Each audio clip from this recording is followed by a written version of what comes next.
Hi, I'm Carson Block of Zer0's TV, and welcome to another edition of Zero Fucks Given. Now, normally I do the intro, but I was just on the road last week with Freddy, and Freddy was bitching that I do all the talking, and I think you were bitching some more today that I do all the talking. So it's your turn. You do the intro. You run shit, man. Cool. Been waiting for this moment. I better not fuck it up. I've been waiting like 8 years, right, to actually talk more than I do.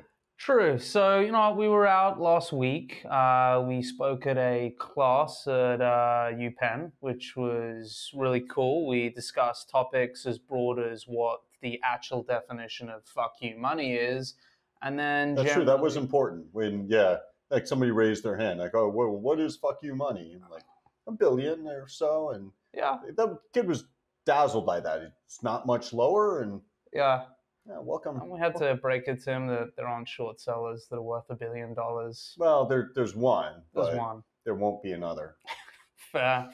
But that wasn't the only thing that was nice about being out on the road. I didn't manage to find any new romance in my life, but Carson, you struck up what was genuinely like the sweetest bromance I've ever seen. We sat there meeting, potential investor who runs a family office, and so he's obviously smart money because he's talking to us. Exactly. Very smart money.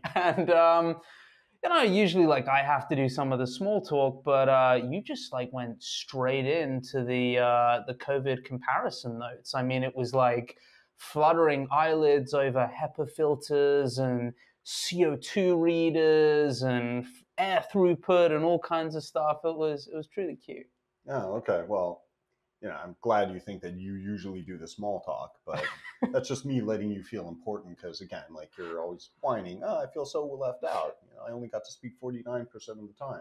True. So other than me liking the sound of my own voice, it was nice being out, actually. Like, I think like Zoom has led the whole world to this like kind of like strange interaction, and we're so used to seeing like 8 different cubes, and mainly like 6 of those people won't get to talk. So it's actually like nice being out on the road in a room with people, like getting to engage, having a meeting run like half an hour longer than the prescribed amount of time. And it kind of got me wondering, like, because of my small talk.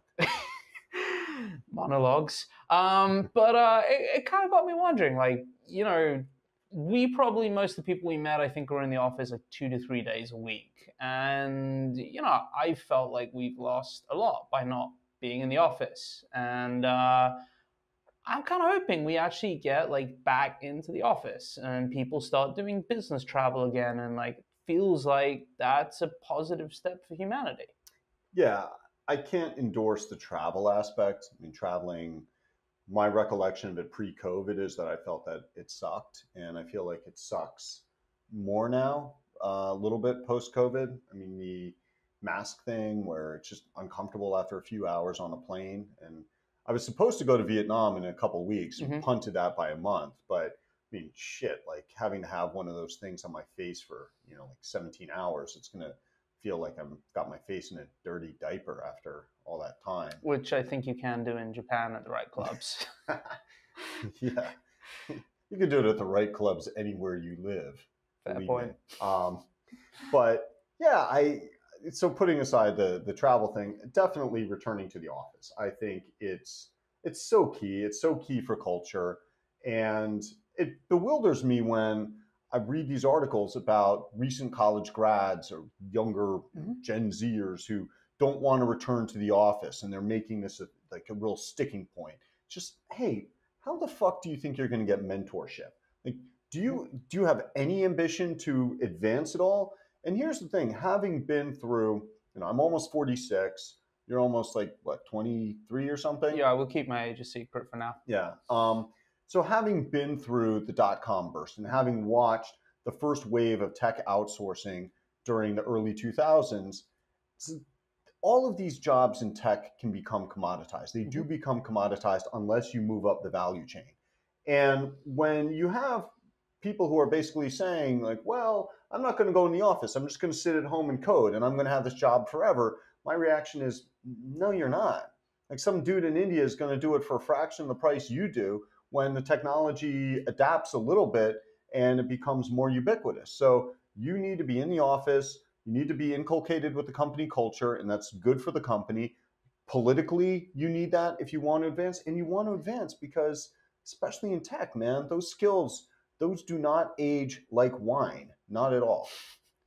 Speaking of company culture, I actually think we forgot to make an introduction this week to our sponsor, Smash and Grab Beer. Smash and Grab Beer by Legal Draft. Now, it's a fake sponsor, right? They don't actually sponsor us. Yeah, they're not paying for the privilege. So if there are any premium brands out there that would like to sponsor a very large and ever-growing audience, I mean, if another person watched it this week, we might have increased our viewership by 20% episode on episode, which is really impressive. Yeah, that's a great growth metric. Well, I think it's worth mentioning that Legal Draft they ceased doing business. They did cease doing business. We actually wrote to them this week to try and get some like formal sponsorship, and we was on the website, finally got through to someone, and he was like, actually, the brewery closed down. So we are in the market for the trademark. Yeah, we bid them on the trademark, but they're saying that they're not going to sell the trademark or any of the other assets separately from the entire brewery, which, guys, like, honestly, I don't think somebody's going to walk away from buying the brewery because you parted ways with this fucking smash and grab trademark. But thanks to one of our loyal viewers, Chris Taye, pointed this out to me. There's a company, at least one company, that makes white label beer, so microbrews, etc. And so once we do get this trademark, or not, sue us. Like I'm a professional fucking lawsuit defendant, so like, believe me, I'm not worried. We can have smash and grab beers. We should redesign the logo and what have you. We can have those made by those guys. But even better, I think this opens up a range of new brands that we can bring to market. And our loyal viewers of 5, let's give them a shout out. So we mentioned Chris Taye. We know Mike Blanick watches this to the end. Yeah. There's Anthony Jew, our GC. Yeah, our GC, Anthony Jew. Yeah. We didn't say he's a Jew lawyer. His last name really is Jew, spelled J-E-W, so this is not a pejorative. But as a member of the tribe, I do like referring to him as the Jew lawyer. Right. To be clear, you are Jewish, so I'm half. So does that allow me to say the same thing? Mother's side, father's side. It's father's side, but... No such thing as half. Anyways, and you're probably still sitting there thinking... That's only 3 of our loyal viewers, but... Well, we love you all. We love you all. 2 of you. But here's the thing. We've dropped, 2 episodes so far? Yes. And evidently this whole plugging smash and grab beer was not enough to save Legal Draft. So while we love you, we're also a little disappointed that you guys didn't go and hoover it up in large enough quantities to keep these guys from going out of business. But correct. If you start a large pressure campaign to encourage them to sell the trademark to us for reasonable price, I bid them $5,000. I mean, whatever. I actually emailed him saying 2. I was going to keep the other 3, but whatever. I mean, you've been in Asia, exactly. How it works. But anyway, new brands. So when we work with white label guys, so I want to do that. We'll have Chris to do that. Yeah, we'll have Chris to do that. Being the assistant PA here, we now know doesn't take any time really. So Krista will have time to arrange the beer white label deal. Yeah. And the other one, the next label I want to launch is, tell me which one is better. Fail and Set Sail Pale Ale, or just Fail and Set Sail Ale? You know what, fuck it. Let's do both, and one can be the light beer. Okay. All right. Well, no, because it's like the pre-lap band surgery kind of thing, right? True. So there shouldn't be a light version of Fail and Set Sail. You know what? Fail and Set Sail Pale Ale is. Yeah. I like that a lot. It's a good tongue twister. All right. So Fail and Set Sail Pale Ale. We're launching that. The 6 of you listening or watching, please don't fucking go and trademark that ahead of us, man. That'd just be betrayal. I know what a lot of people are thinking. They're thinking this is one of these things that you just sit here and you say and do. But actually, we are pretty prolific business idea generators. Yeah, we've had great business ideas going well back to our days in San Francisco, in what one of the finance people who came in those days to our office not so affectionately referred to as the opium den. Actually, I can't. Did he call it crack den or opium den? I think crack den. You know what was really funny? When I then later referred to the crack den and in our second, like, slightly nicer office, someone was like, it was a lot nicer. It was a lot nicer, and someone's like, "Oh yeah, I visited the crack den." I'm like, "No, that was actually our nice office. Like the crack den was the earlier office." So, anyways, but yeah, we've had numerous great business ideas over the years. I mean, you early on realized how broken the ratings agency system was. Okay, so it's probably not widely understood, but what companies do is they shop for ratings. And so I think that's understood. Really? You think people know the ratings agencies are just like whoring out those ratings? Come on, dude. Yeah, I know. That's big surprise. Well, things are very different post GFC, I'm Totally sure. different. It's not like they're still public companies with shareholders or anything. Oh, wait. But what's kind of interesting is if you don't like the rating they're going to give you, you basically don't have to like go ahead and get the rating. So what you came up with was kind of something akin to that for shitty companies. Well, so there was the version of this business that is completely unethical and fucked up, but would be investigation proof, ironically. And that is for us to provide consulting services to companies and say, hey, we would like to advise you on some of the issues that might exist with respect to your financial statements and presentation of them. And obviously, as clients, then we would have a conflict that would prohibit us from ever taking a position in your company and trading on it or publishing on it, because there'd be a confi agreement. So that was sort of like the sick, cynical joke that we could probably make a lot more money that way, much more easily. And yeah, from this point in time, we can look back and say that honestly would have been investigation proof and a way better business. But of course we didn't do that. So there are obvious reasons why.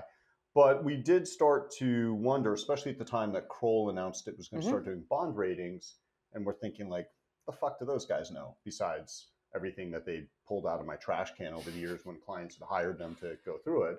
I kid. I don't know for a fact that Kroll was ever hired to investigate me, but other firms certainly were. But we thought about this and we thought, okay, especially with Chinese companies, can we do some sort of muddy waters rating? And, you know, like my view, which I think you share, is that pretty much every company in China that's using other people's money is to some extent committing fraud. Now, that might sound harsh, but when you're in an environment where your competitors for capital are committing fraud, then you're kind of forced to also. So if I'm going to pretend that these people are pure of heart, that's what I would call upon to justify what I just said. But so in that, against that backdrop, what could we do? It was the question, what could we do as a ratings type firm? And the only thing we could come up with is reality ratings. Like, oh, we think these guys are 80% real. So, you know, it's like, it's not a buy. We're just, putting a numerical value on how real we think they are. Yeah, and then like that gives people a guideline way of like haircutting either the profit number or increasing the debt number or haircutting the cash number. And so like that would give people a much more standardized way of getting to like the actual numbers in these things. Yeah, so the first issue with this is it doesn't really seem like it's a great service if you're going to say that everything's at least a little bit fraudulent. Right. And if you looked at it from the perspective of, well, rational people wouldn't want to buy something that's fraudulent at all, you'd think that it doesn't have much demand. But the reality of the world is that rational people want to buy the fraudulent stuff. So again, it doesn't have... Yeah, I mean, imagine like if we were going to upgrade them from like totally bullshit to like getting a bit more real. Like I like the idea of that as well. But anyway, if I'm honest, that wasn't even like one of the top few ideas we ever had. For me, it was the health check app, right? So I'll set the scene. There was someone who had uploaded to the iPhone store this app where he was like, yeah, if you download the app, it makes your phone waterproof. And so, like, what a few unsuspecting people did was they downloaded the app, thought the iPhone was going to be waterproof, and then, like, dropped it in a glass of water, and lo and behold, it actually didn't make the iPhone waterproof. Well, it made these, like, clicking noises when you activated to make it sound like things in there were moving, apparently, like... Right. So we had the idea, like, okay, what else could you get people to do to their iPhones? Right. So yeah, that's one thing I love about the world is there's a seemingly limitless supply of complete fucking morons. Yeah. Right. And so I thought as an interesting kind of social experiment that we should do this app or create this app that's called the health check app. And basically it's supposed to save you expensive, annoying trips to the doctor. And the way you use it, you open it up, place the phone somewhere underneath you, and you take a shit on the phone. And the idea would be that it's supposed to analyze your shit. But of course, that's impossible, just like it was impossible for an app to make your phone waterproof. And the payoff would have been, so we knew we couldn't get away with uploading that to the Apple Store, right? Because they, you know, those antitrust fuckers police things. But they probably could have uploaded it to app stores for Android. Right. And I was tempted, you know, just because, you know, on bad days, it would have enabled me to go to bed at night and just with like a little smile on my face, just assuming that someone somewhere today took a shit on their iPhone for absolutely no good reason. So that was my grand ambition in the app world. Yeah. You know, I'm not really the most technically savvy guy, so I haven't gone far beyond Yeah. myself. And look, along that theme, you know, for me, the idea that got me most excited was Pooba. Okay, so when I was thinking about like a room in your house where like dollars spent versus time spent, probably like not a great ratio, I think of like toilets, especially that like spare toilet downstairs that like is mostly for the guests. So, but you don't email or check email from the toilet. I mean, that's what it's best for. Fair point. Wait till you have kids. Sometimes it's just like, you know, it's like the sanctuary. So like, you know, I've noticed there are some people they really don't want to use like public bathrooms. So like the initial thing 1.0 was like, okay, you'll have poopers. What do you mean some people? Like, a lot of people. Yeah, come on, man. That's also a rational response. True. And there's actually, I've learned this thing called like an inner sphincter and an outer sphincter that like for people who mentally don't want to go, it like, yeah. Okay, all right, that's scientific. It's apparently a real thing. I mean, I read like 3 articles on it. Anyway. Well, you're obviously preparing to launch this. Yes. Oh, that's a good pun, Matt. So anyway, there were kind of like 2 versions of this. Like, Pooba 1.0 was like, it was going to be a regular Uber, and then you were just going to like turn up at the door of someone's house and be like, yeah, I'm here for the Pooba. So I just love the idea of that social interaction, and then like people go and like, you know, rate that person's Pooba. Just don't have like no hot women like answering the door, like, oh, really? You know? You're like, oh, no, must be a wrong door, sorry. Oh, that's not why I'm here. Gotta go. But then like the 2.0 is like the really low-rated Uber drivers. So if you're getting below like a 3.0, you don't drop off the app, you just become a pooper, right? So people come in, they retrofit your car, and you've got to drive around with people just crapping in the back of your car. No. But I thought when we got like serious about pitching Softbank on this, right? That the idea was there'd be some sort of trailer towed behind the car, right? Not just like a normal porta shitter, but like something luxurious. It's like one of those 5-star hotel bathrooms with the wood paneling, right, like in the back. And in between the driver, you know, 2 stars or fewer would have to come in, like sanitize it and clean it.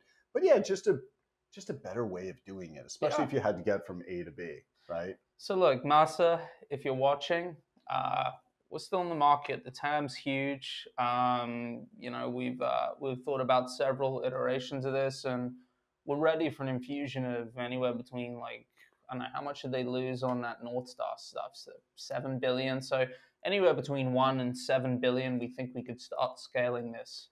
Yeah, if you think about like Zoom Pizza, right? Right. I think Softbank put like 400 million in, or something. Or that was maybe the total deal size. That'd buy a lot of luxury toilet trailers. I mean, look, if you It's want to scalable, man. It's fucking scalable. if you want to increase throughput, like after you've come off your poo bar, you get a fresh Zoom pizza at the back just to replenish. Dude, I think this is a pretty good idea. Yeah, no, it has legs. Obviously, with pitching SoftBank, they wouldn't take something like this seriously unless you explain that this was going to help solve one of civilization's great problems. Which, I don't know, like, what would you say? Oh, all turds are recycled and made into compostable, whatever. I mean, look, really, if you are watching Master-san, I have channeled my inner Adam Newman. I'm not wearing shoes today. I've got long hair.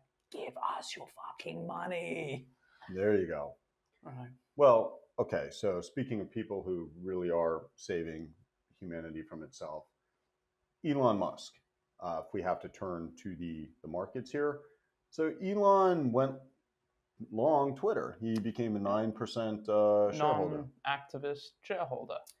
Well, also delaying his filing I think he went well past the filing date before he actually did file, and that enabled him to amass even more shares. And so day one, non-activist filing, long 9.2% of Twitter stock. Day two, the non-activist is on the board of Twitter. Day three, we miscounted. It's actually 9.1% of Twitter stock, which, yeah, I mean, I get it. Like, math is hard, right? It's not as though you launch rockets into space and shit like that and have that much precision in math. Or clearly those people weren't working on your filing. Not sure anybody's working on the filing. But yeah, this is interesting. I mean, here's Elon again, like taking that, I'm going to give it to him, right? Like taking that 30-foot cock of his and just slapping the SEC in the face again with it. And yeah, I mean, like, I guess, like, part of me is just like, is this just like he couldn't be bothered to tweet out, like, what SEC stands for again? Or is he going to, like, turn up knowing that he's probably going to get, like, some pretty sizable fine? Is he just going to, like, turn up and flood the car park with, like, $50 million worth of nickels just to be like, yeah, guys, here's a down payment. The SEC's parking lot. Yes. Yeah. Like, I really do not give a fuck. Maybe we should rename this thing Elon's instead of Zer0 Fucks Given. Because, I mean... they're synonymous, right? Exactly. Yeah. Elon and Zer0 Fucks Given, synonymous. Shit, we should trademark that. Oh, dude. We should turn it into we should call the brewery, which we're going to buy, Elon's. So, well, when we do the white label Elon beer, empty cans, and just, like with the message on the bottom, what the fuck are you going to do about it? Yeah. So it'll be interesting to see how this plays out, because I don't know what his relationship is or isn't with Jack Dorsey. I kind of assume all the, billionaire guys in Silicon Valley are kind of pally with each other. Here he is on one hand suing critics. Now he's a champion for free speech. So convenient when that happens. Yes. And look, truth be told, I mean, part of the reason Zer0's always existed was, the censorship issue of, like, one day, what if, like, Elon Musk decides, like, he doesn't like you, or, a news channel that you're on decides, like, we don't want to feature short activism anymore, and, it's kind of becoming more real. No, this is a very serious point. So there we were, I think, in 2019, going around and meeting with existing clients, and I explained to them that I wanted to launch this type of thing. We didn't have a name for it yet. We didn't know it was going to be called Zer0s, but there I was explaining that we wanted to launch an online media platform and be able to communicate directly with people. I said, because the traditional media platforms, are getting, they're getting kind of skeeved out by all the threats by companies. The moment you say something like not entirely flattering about the CEO, it's like, here's a letter from our lawyers threatening to sue you, and insurance rates climb. Number one. Number two, also from their perspective, like by 2019, people just generally don't want to hear bad fucking news or negative news about companies. So the traditional media outlets were becoming, obviously, the trend is to become more averse to short related content, number one. And then social media, it really freaked me out. I think it was in March of 2019 when Tesla Charts tweeted out a spreadsheet. It was like a Google spreadsheet that he had put together of what he tracked as the real Model S, or a more real driver death rate of the Model S than what had been reported to the NHTSA. And right after, within hours of tweeting that out, that account was suspended by Twitter. And I always just imagined that it was Elon pinging Jack and being like, hey, suspend this guy, he's a dick. And Tesla Charts got back on in a day or two after there was an uproar. And again, like people saying, what transgression did he commit here? But that also told me, like, yeah, Twitter is something that is also potentially going to be inaccessible to people who want to disseminate contrarian content that's critical of public companies. So now you see free speech advocate Elon Musk on the board of Twitter, and I think that this is really, this is showing that this was actually very prescient to create this this channel, Zer0s. You know what else would be prescient? For Jack Dorsey to eat something. I don't know what that dude is doing with this. Like, firstly, how about showering? He looks unshowered. I haven't been in person. He does look unshowered. I genuinely could not believe how much of a vagrant, emaciated state he got himself into. I don't know if he like modeled himself on Howard Hughes and was like, hey, this is like really the way to go. Did Howard Hughes ever grow that fucking beard? He didn't grow the beard. I think he didn't cut his fingernails, if I remember correct. But yeah, I look at that dude and I'm like, P.S. Shane Warne allegedly put himself at real risk by doing that, intermittent fasting water diet. It had nothing to do with, I'm sure, what was probably... Okay, so again, like, you're speaking to a cricketing audience. We talked about it like the prior episode, it was, for the 5 of you watching, it was on the first episode, all right? Yeah, right. It was the first episode, but basically a guy who could get laid in Anglo countries because he was a cricketer. In America, it's kind of like, what? I guess Liz Hurley's not American. He could definitely get laid in America too. Huh? Sorry, what? Liz Hurley was not American, right? She's British. Yeah. Okay. He did bang Liz Hurley. That's pretty cool. Did he? Yeah. Yeah, but again, she's British. Like, okay. In America. True. So there's that thing with Robbie Williams, right? Which when I moved to China the second time, 2005 to 2010, we were friends with a bunch of Aussies, Kiwis, and Brits, and we go to bars that like an Aussie-owned bar, and they'd have this fucking Robbie Williams in front of Ayers Rock, just like over 100,000 people in the audience. And my wife and I are like, who the fuck is this guy? Who's rocking this crowd? I don't recognize him. And then everybody would turn to us and, it's Robbie Williams. You don't know who Robbie Williams is? I'm thinking, that's the lamest name. Robbie Williams. How do you get to rock a fucking crowd with that name? Robbie Williams, child prodigy, was in Take That. Probably. What's Take That? Jesus Christ! What the fuck is that? You are so fucking uncultured. It's unbelievable. Your knowledge of like 90s boy bands in the UK is fucking... You probably didn't even know that David Hasselhoff single-handedly brought down communism by singing on the wall, did you? No. Very popular in Germany, David Hasselhoff. But like, listen, whatever, but I was attracted to Spice Girls. Fair point. Each and every one of them. Even Sporty? I can't remember. Whatever. Trust me, I'll show you a picture. It would have been worth it. No one was attracted to Sporty Spice. It would have been worth it. Well, there was like Scary Spice, right? But Scary was hot. She was hot. Sporty, not so much. Okay. Trust me. Okay. But yeah, Robbie Williams is like the single greatest thing I think probably that we have given to the world. And Americans don't even know about it. I read So is he this. British or is he Australian? So he's British. I think he's originally born in like Stoke-on-Trent, which is important for me as a Londoner to just delineate that. So what's up with the 3-word names of towns? I don't understand that.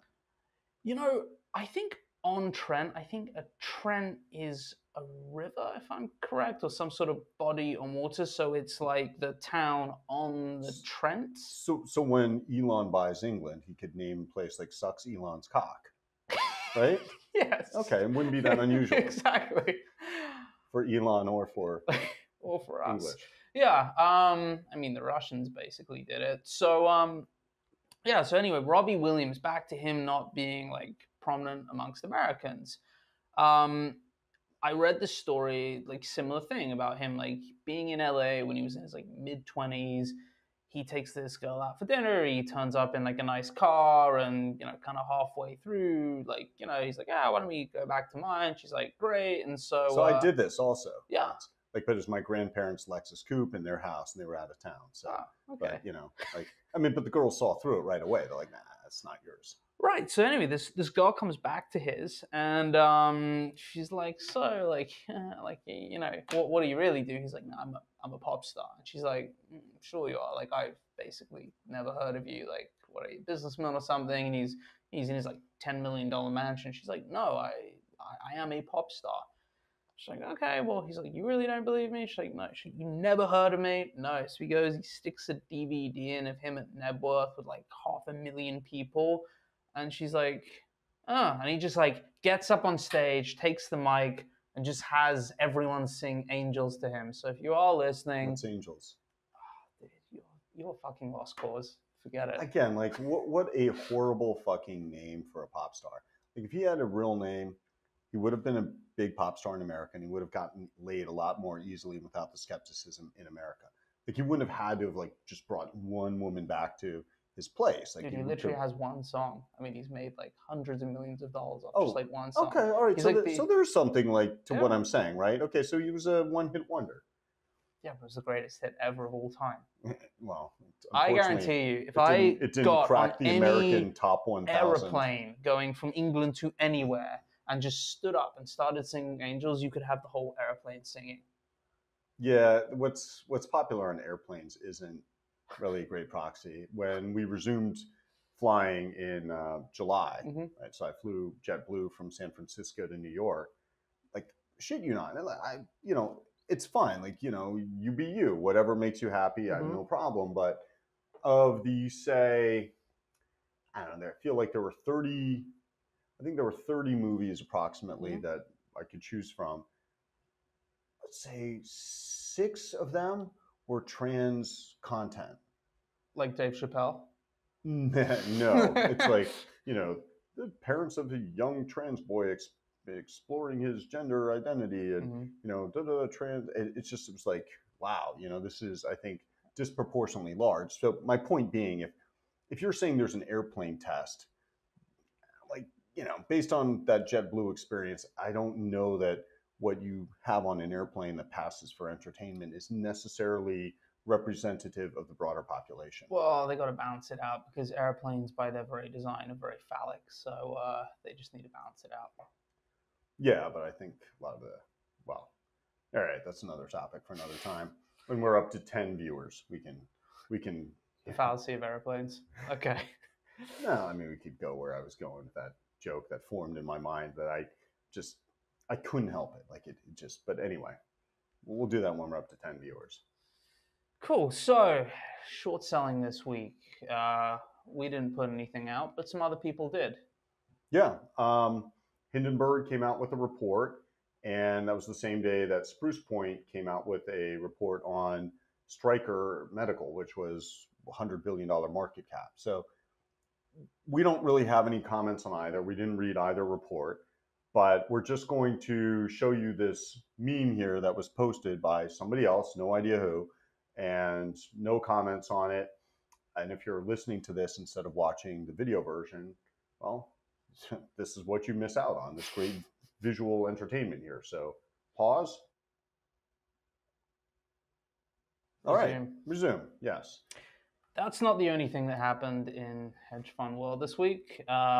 Everyone's quarterly kind of numbers got leaked or put on the internet or however that kind of works. Well, since the numbers were bad, they were leaked. Yeah, it's true. Sorry. No. When they're good, they're leaked. When they're bad, pissed off LPs violate their NDAs. Yes. Look, there have been some very prominent tech investors done really well for a long time, and schmucks like us who, just like sitting around generating real returns. And all I'll say is that it's really interesting how much smarter the private investment teams are than the public ones, because a lot of those private marks aren't down quite as much as the public marks for the tech funds. We'll give some examples. And this is based on Bloomberg reporting, so we're not yet maligning anybody here. Yeah, so I think based on some of the stuff I saw, the D1 mark was like the private fund was only down 10%. The public fund was down like, I don't know, mid-teens or 20 or something. And look, I'm not saying there's anything... What about 2021, though? I thought there was a very big delta in 21 performance between the publics and privates. Yeah, I honestly can't remember the exact numbers, but yeah, you see like for all these large tech funds, the private marks are like pretty robust and look good. I mean, like some of these people were like flat to up, and then their public funds, which hold a lot of tech companies, are actually down. And I think, obviously it depends on the various like marking policies. I'm not accusing anyone of any wrongdoing, but it kind of begs to, really kind of like begs the question as to like, well, when's this all going to catch up? And like, well, or they're invested in great companies like Puber. Dude, this is who we got to go and talk to Puber about. Softbank, obviously, like they strayed into public markets, losing $7 billion, which I honestly don't know how they did. Like, well, it wasn't just their money; it was the Saudi money, which is true. Like I really would just, all bullshit aside, want to shake Moss's hand for setting that much Saudi money on fire. Yeah, it's cool. That's true. He's really playing for us. Speaking of Massa, like I've been watching the WeWork We Crashed. It's awesome. I gotta say, Jared Leto as Adam Newman is superb. Like absolutely superb. Like he captures the essence of like bullshit and chaos and craziness. Like I was sitting there watching it and I was thinking to myself, like, this guy must have had so much fun for 7 years. Like just walking around, just like constantly being like, can I tell like more and more and more bullshit? Like, can I get crazier and crazier and crazier? And is it just gonna like, people just gonna buy into this? And like, clearly they did. And he still walked away with like billions of dollars. It obviously helps having Moss's imprimatur on there because he's smart money. Yeah, look, to be fair, that was totally sarcastic. Yeah, fair, but to be fair, he took in like a lot of other like actually sharp money who were probably figuring like, look, this guy's an awesome salesman. Like at the end of the day, if you're in here and this guy's really good at selling stuff to other people, you can probably get out somewhere between here and here. Like I don't know, man. Like it's pretty sharp, and he probably worked out that was the game everyone else was playing. So he's like, well, if that's the game they're playing, I may as well be the biggest player on the board doing this. And he got to smoke weed in a private jet, which I certainly haven't. Okay. No comment on that? It's a little awkward when you're chartering. Fair. So yeah, so I think that wraps up the week. We've had private marks, memes, our business ideas, and only some of our business ideas. We still haven't gotten to the pimp my ride for dictators. Oh, dude. Should we save that for next week, or should we tell people about that? Well, we'll save it for next time, but I'm just going to preview. Instead of normal buttons on the consoles made out of plastic, teeth of dissidents. That's fucking money. That's where the money's at. Well, anyway, can I lead us out? Yeah, do the outro, man. You talk so fucking much, so go for it. Everyone, thank you for watching. This has been Zer0 Fucks Given, and smash and grab. And coming soon, fail and set sail, pale ale.